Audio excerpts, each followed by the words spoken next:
Lundi 29 juin 2026, mesdames, messieurs, bien le bonjour, bonsoir, bienvenue, c'est Art d'Info, Haïti Actualité. Ralph décrypte l'info qui rentre chez vous pour ce lundi 29 juin 2026. Comme d'habitude, une collaboration avec le journal en ligne alternance-media.com.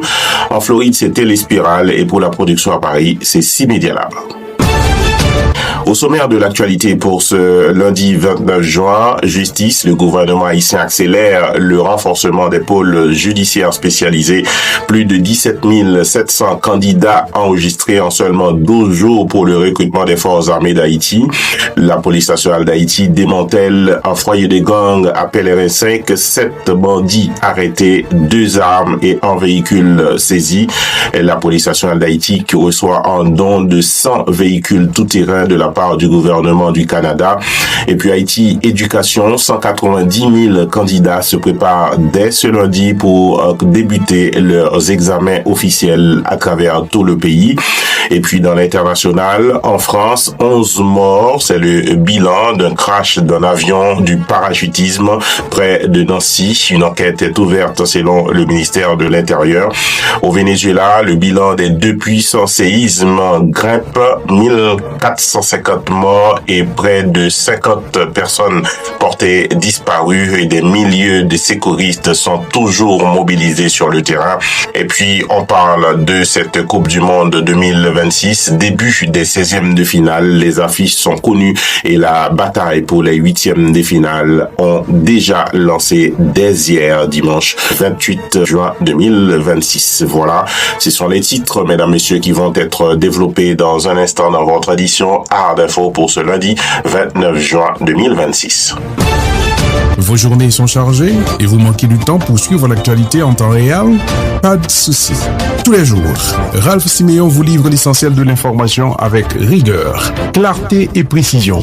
Du lundi au vendredi, retrouvez Art d'Info, le rendez-vous incontournable pour comprendre l'actualité haïtienne et internationale. Présentation des faits marquants, décryptage, une revue de presse complète en 10 minutes. Art d'Info, Haïti Actualité, Ralph décrypte l'info. Une production signée Téléspirale, Alternance Média et 6 Media Lab. Avec Art d'Info, restez informés, restez connectés sur tous les réseaux. Encore une fois, mesdames, messieurs, bonjour, bonsoir, bienvenue dans votre édition Art d'Info pour ce lundi 29 juin 2026. On débute cette édition en Haïti pour parler justice. Le gouvernement haïtien accélère le renforcement des pôles judiciaires spécialisés. Le vendredi 26 juin 2026, le Premier ministre haïtien Alix Didier Fils-Aimé, le ministre de la Justice, Maître Patrick Pélissier, ont présidé un atelier stratégique consacré au renforcement des pôles judiciaires spécialisés. Magistrats, représentants des plus hautes autorités judiciaires ainsi que plusieurs partenaires techniques et financiers ont examiné les modalités d'opérationnalisation de ces structures, le traitement des dossiers prioritaires, leur cadre institutionnel et les ressources nécessaires à leur fonctionnement. Les partenaires internationaux ont renouvelé leur soutien aux réformes en annonçant des actions de formation des magistrats, de renforcement de la médecine légale et de réhabilitation de l'Institut médico-légal. Le gouvernement s'est également engagé à améliorer les conditions de travail et la rémunération des magistrats, estimant qu'une justice plus efficace constitue une condition essentielle au rétablissement de la sécurité, au renforcement de la démocratie et à l'organisation des élections crédibles en Haïti. Parlons des forces armées d'Haïti. Recrutement dans les rangs des FADH. Plus de 17 700 candidats enregistrés en 12 jours pour ces recrutements. Les forces armées d'Haïti ont annoncé avoir reçu 17 722 candidats entre le 8 et le 19 juin 2026 dans le cadre de leur campagne nationale de recrutement. 13 291 hommes, 4 431 femmes, ces derniers représentant 25% des populations. Cette première phase concerne les jeunes de 18 à 25 ans et doit permettre l'intégration progressive de 1800 nouvelles recrues durant les 6 prochains mois.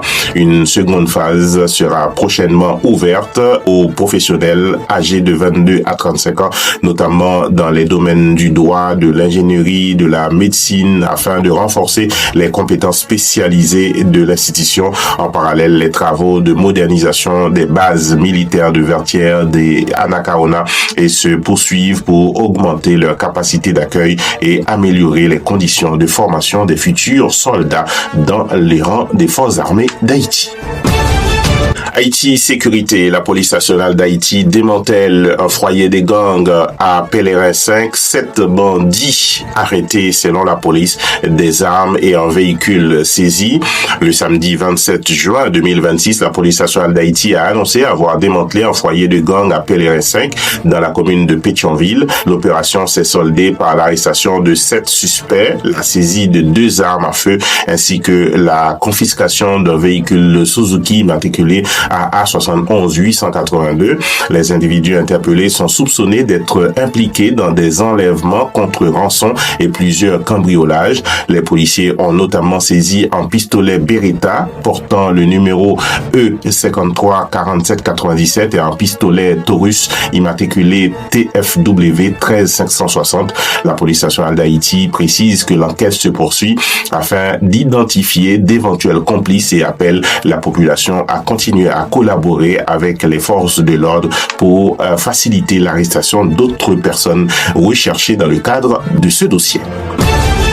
Et puis, dans le cadre des renforcements logistiques de la police nationale d'Haïti, la PNH reçoit un don de 100 véhicules de la part du gouvernement du Canada. Le vendredi 26 juin 2026, la police nationale d'Haïti a officiellement reçu 100 véhicules tout-terrain destinés à renforcer ses capacités opérationnelles dans le cadre de son programme de modernisation couvrant la période 2025 à 2027. Cette flotte comprend des véhicules de patrouille et des fourgonnettes qui seront répartis entre les directions départementales et plusieurs unités spécialisées. Selon la direction de communication de la police nationale, ces véhicules constituent un don du gouvernement du Canada acheminé par l'UNOPS en Haïti. La cérémonie de remise organisée à Tabar s'est déroulée en présence du directeur général AI de la police nationale d'Haïti, M. André Jonas Vladimir Paraison, du haut commandement de la police nationale et de plusieurs partenaires internationaux. Cette dotation doit améliorer la mobilité des policiers face aux défis sécuritaires actuels que connaît Haïti. Haïti Éducation, examen officiel 2026, près de 190 000 candidats attendus à partir de ce lundi 29 juin 2026. Du 29 juin au 2 juillet 2026, le ministère de l'Éducation nationale organise la première série des examens officiels d'État. Au total, 189 849 candidats sont attendus, dont 186 748 en 9e année fondamentale, 2572 au INIG et 529 dans les centres d'éducation familiale. Les examens se dérouleront dans 817 centres répartis dans 6641 salles à travers les 10 départements du pays. Les filles représentent 53,46% des inscrits contre 46,54% pour les garçons. Le ministère assure avoir pris toutes les dispositions nécessaires pour garantir le bon déroulement des épreuves. Le programme national de cantine scolaire servira un repas chaud aux candidats et au personnel, tandis que la sécurité sera assurée par la police nationale d'Haïti, les forces armées d'Haïti et les autorités judiciaires. Les téléphones portables, les armes, les calculatrices programmables sont interdits. Toute fraude entraînera une exclusion immédiate ainsi qu'une interdiction de participation aux examens officiels pendant au moins 2 ans, selon les déclarations des responsables du ministère de l'Éducation nationale. Et puis, mesdames, messieurs, dans l'international, en France, 11 morts dans le crash d'un avion de parachutisme près de Nancy. Le dimanche 28 juin 2026, un avion de type Pilatus immatriculé en Allemagne s'est écrasé quelques instants après son décollage à l'aérodrome de Nancy-Essé, en Meurthe-et-Moselle. L'appareil transportait 11 personnes, soit un pilote, 5 moniteurs de parachutisme et 5 stagiaires venus effectuer un baptême en tandem. Les 11 occupants ont perdu la vie, faisant de cette catastrophe l'un des accidents d'avion légers les plus meurtriers jamais enregistrés en France. Selon le ministre de l'Intérieur, Laurent Nunez, l'avion s'est écrasé à environ 300 mètres du bout de la piste après être tombé presque à la verticale. Les autorités françaises ont rapidement ouvert une enquête afin de déterminer les causes exactes du drame. Le bureau d'enquête et d'analyse pour la sécurité de l'aviation civile, la gendarmerie et des transports aériens ainsi que le parquet de Paris ont été mobilisés. Les premiers éléments évoquent une possible avarie technique, mais aucune hypothèse n'est privilégiée à ce stade. Les familles des victimes, dont certaines ont assisté au crash en direct, bénéficient d'un accompagnement psychologique de la part des autorités françaises. Et puis, mesdames, messieurs, revenons à ces deux séismes survenus au Venezuela. Le bilan grimpe encore, 1450 morts et plus d'une cinquantaine de personnes portées disparues. 4 jours après les deux puissants séismes de magnitude 7.2 et 7.5 qui ont frappé le Venezuela mercredi dernier, le bilan humain continue de s'alourdir. Le dimanche 28 juin 2026, les autorités ont annoncé 1450 morts, près de 50 000 personnes portées disparues, 774 bâtiments endommagés, dont 189 totalement détruits. Les Nations Unies estiment qu'environ 7 millions de personnes sont affectées par cette catastrophe considérée comme la plus grave de l'histoire récente du pays. Les opérations de secours se poursuivent avec l'appui de la communauté internationale. 24 pays ont déjà envoyé 521 tonnes de matériel, plus de 2700 secouristes et 86 équipes cynophiles. Quelques survivants ont encore été extraits des décombres, notamment un père et son fils retrouvés vivants à Carabaleda, près de 4 jours après les secousses. Les dégâts matériels sont évalués à près de 7 milliards de dollars, soit environ 6% du PIB du Venezuela aujourd'hui. Et puis, mesdames, messieurs, feu sur cette Coupe du Monde 2026 organisée aux États-Unis, au Canada et au Mexique. Les 16e de finale sont lancés. La phase de groupe de la Coupe du Monde 2026 est désormais terminée. Après 72 rencontres disputées, les 32 équipes qualifiées connaissent désormais leurs adversaires pour les 16e de finale. Le dimanche 28 juin, le Canada est devenu le premier pays qualifié pour les 8e de finale en battant l'Afrique du Sud 1-0 grâce à un but inscrit par Stephen Eustachio dans le temps additionnel à la 92e minute de jeu. Le programme de la semaine s'annonce particulièrement chargé. Ce lundi 29 juin, le Brésil affrontera le Japon à 19h. L'Allemagne sera opposée au Paraguay à 22h30 avant le choc entre le Pays-Bas et le Maroc à 3h du matin. Le mardi 30 juin, la France rencontrera la Suède à 23h, tandis que la Côte d'Ivoire défiera la Norvège à 19h et que le Mexique jouera contre l'Équateur à 3h du matin. L'Afrique compte encore 9 représentants, un record à ce stade de la compétition face à 13 équipes européennes, 5 sud-américaines, 3 nord-américaines et 2 pays asiatiques pour la phase finale de la Coupe du Monde 2026, soit les 16e de finale. Donc le combat s'annonce rude pour une qualification pour les 8e des finales. En tout cas, Art Info continue de suivre cette Coupe du Monde et vous donnera toutes les informations.